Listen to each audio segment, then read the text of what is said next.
बॉडीचा pH जर पाणीच हे करायला लागलं तर किडनीवरचा खूप सारा लोड कमी होईल. ठीक आहे.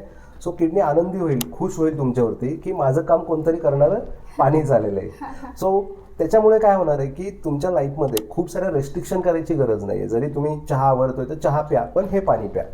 म्हणजे त्या चहाला किडनीकडे गरज नाही आहे त्या न्यूट्रल करायची, हे पाणीच त्याला न्यूट्रल करेल. दिवसभरामधून आपल्या जे खाण्यात ॲसिडिक पदार्थ येतात, सो हे पाणी जर आपण रेग्युलर पित असेल तर ते ॲसिडिटी नावाचा पहिला आजार निघून जातो. ठीक आहे. त्याच्यानंतर बॉडीचा pH बॅलन्स झाल्यामुळे डायबिटीज सारखे पेशंट ज्यांच्या पेशींना ॲसिडिटी झालेली आहे, सो तिथे ते करेक्शन व्हायला सुरुवात होते pH, आणि मग डायबिटीजच्या गोळ्या देखील हळूहळू कमी होऊन बंद होतात. मी बऱ्याचशा माझ्या आता ह्या करिअरमध्ये जवळजवळ 19 वर्ष मला प्रॅक्टिसला झाले आणि गेल्या 6 वर्षापासून वॉटर थेरपीवरती काम करतो आहे. तर हजारो लोकांचे BP, शुगर, थायरॉईडच्या गोळ्या आम्ही बंद केलेल्या आहेत आणि नॅचरली फक्त ते आत्ता हे पाणी पित आहेत.